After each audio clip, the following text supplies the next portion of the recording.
ఇక్కడే కాదన్నా, ఇక్కడే కాదక్క, 2 కిలోమీటర్లన్నా 3 కిలోమీటర్ల మొత్తం ట్రాఫిక్ జామ్ అయిందన్నా. వేలాది మంది కార్యకర్తలు రోడ్ల మీద ఉన్నన్నా. ఫోన్ అన్నా మేము వస్తాం, మేము అమిత్ షా గారు చూస్తాం, అమిత్ షా గారి భాషను వింటాం, మాకు అదృష్టం లేకుండా పోతుందన్న మెసేజ్ వస్తున్నాయన్నా. వాళ్ళందరికీ వేదిక ద్వారా క్షమాపణ చెప్తున్నామన్నా. తప్పకుండా అమిత్ షా గారు మళ్ళీ వస్తారన్నా, తప్పకుండా మన కోసం వస్తారన్నా.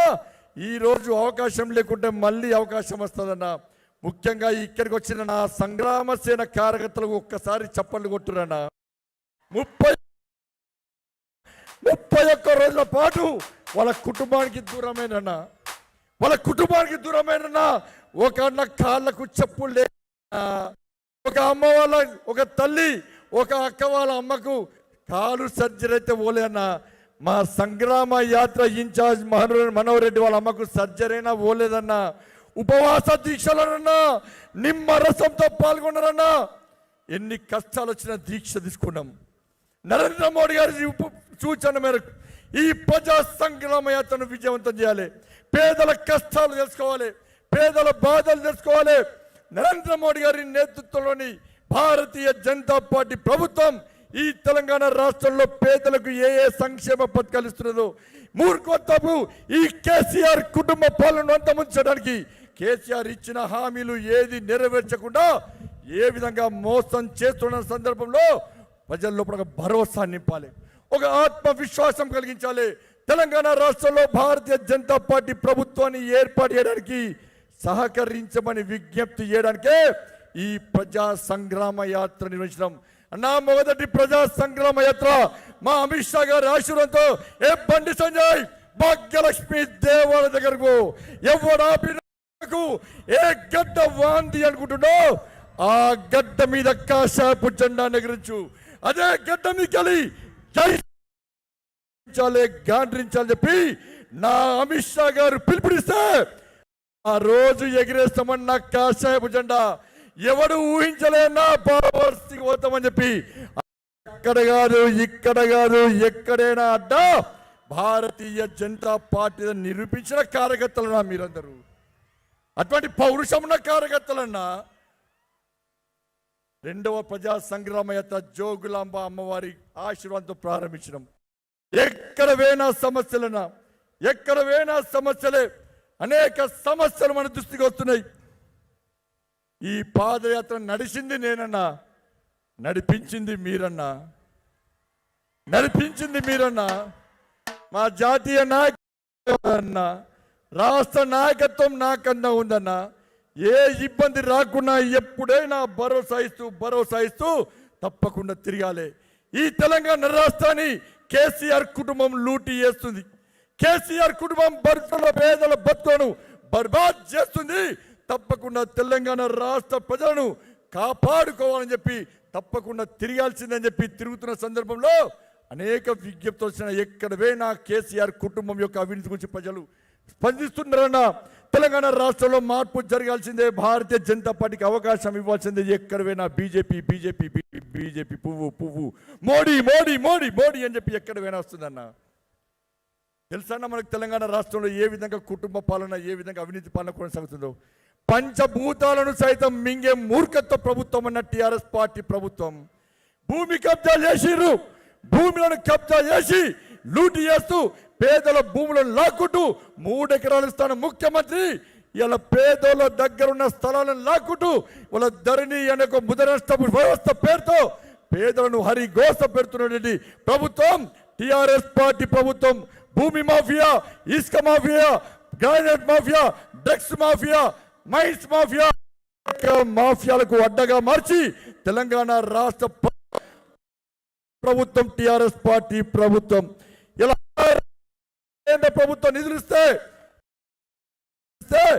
హరితహారం నిధులు తెలంగాణ రాష్ట్రాన్ని మోసం చేస్తున్నారు. తెలంగాణ ప్రజలను డైవర్ట్ చేస్తూ నిధులను డైవర్ట్ చేస్తున్న ప్రభుత్వం టీఆర్ఎస్ పార్టీ ప్రభుత్వం. ఎక్కడ చూసినా స్కామ్సే, ఎక్కడ చూసినా అవినీతే, కుటుంబ పాలన. మనం చూస్తామన్న శ్రీలంకలో ఈ తెలంగాణ రాష్ట్రంలో కేవలం కేసీఆర్ వెళ్తున్నది. ఉన్న ప్రధాన శాఖలన్నీ కూడా కేసీఆర్ కుటుంబం దగ్గర ఉంది.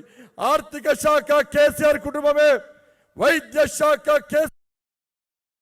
మైన్స్ శాఖ కేసీఆర్, మున్సిపల్ శాఖ కేసీఆర్ కుటుంబమే. చివరకు ఆయనకు మర్చిపోయిన శాఖ చాలా ఆ ఒక్క తీసుకుంటాడు ఇవ్వాలని చెప్పిన వాడు రేపంచి ఎక్సైజ్ శాఖ తీసుకుంటాడు. ఎక్సైజ్ శాఖ మంత్రి ఒక్కడుంటే సరిపోతుంది. శ్రీలంకలో ఇదే జరిగిందన్న. శ్రీలంకలో ఆ ప్రభుత్వం చిప్ప చేతికిచ్చిందన్న ప్రజలకు. కుటుంబం రాజ్యం వెళ్తే శ్రీలంక పరిస్థితి ఎట్లుందో ఒక్కసారి ఉంచండి. ఈ తెలంగాణ రాష్ట్రంలో కూడా అదే పరిస్థితి అన్న. ఒక్కొక్కరి పేరు మీద ₹1,00,000 అప్పు చేసిండన్న ఈ రాష్ట్ర ముఖ్యమంత్రి. ఈ రోజు వరకు జీతాలు లేవు, ప్రభుత్వ ఉద్యోగులకు జీతాలు లేవు, పెన్షన్లు లేవు. చిప్ప చేతికిచ్చి ఈ తెలంగాణ రాష్ట్రాన్ని అప్రమయంగా చేస్తారు. నాకే భయం వేస్తుంది. వెంటనే ఎన్నికల్లో రావాలని కోరుకుంటున్న అధికారం కోసం కాదన్న. ఈ మూర్ఖత్వ పాలన పోవాలి, ఈ పాలన పోవాలి, లేకుంటే మనకు బిచ్చ బతికేదని చెప్పి భయంతో ఇవాళ ఎన్నికలు రావాలని కోరుకుంటున్నామన్నా. ఇచ్చిన ఏ హామీ నిలబెట్టుకోలే. పాలమూరు గడ్డ మీద నాకే బాధ అనిపిస్తుందన్న. పాలమూరు ఎడారి అనుకున్నాం, తెలంగాణ రాష్ట్రం ఏర్పడుతుందో పచ్చపట్టది అనుకున్న పాలమూరు రాష్ట్రం, పాలమూరు జిల్లా ఇలా ఆలంపూర్లో స్టార్ట్ చేసి ఇలా రంగారెడ్డి జిల్లా వచ్చేవారు కూడా సమస్యలతో తల్లడిల్లుతున్నారు. ఎక్కడ వేనా సమస్యలే, ఎక్కడ వేనా ఎడారే. ఆ ఎడారిలో పాలమూరు ప్రజలు ప్రేమ అభిమానం గల ప్రజలన. ఆ ప్రేమ అభిమానమే పాలమూరు ప్రజల కుంభ ముంచిందన్న. ఏ గతంలో పాలకులు కానీ ఇప్పుడు టిఆర్ఎస్ పాలకులు కానీ కనీసం వాళ్ళని పట్టించుకున్న పాపన్న పోకడంలో మారిందన్న. ఆర్డిఎస్ సమస్యతో ఇబ్బంది, ఆర్డిఎస్ ఆధునీకరించబోవడం వల్ల జీవో 69 వల్ల ఇబ్బంది పడ్డారు. జీవో 69 అమలు చేయకపోవడం వల్ల ఇలా అక్కడ జిల్లా ప్రజలు ఇబ్బంది పడ్డారు. నేను పోయినప్పుడు హామీ చేసిన పాలమూరుకు భారతీయ జనతా పార్టీకి అవకాశం ఇవ్వండి.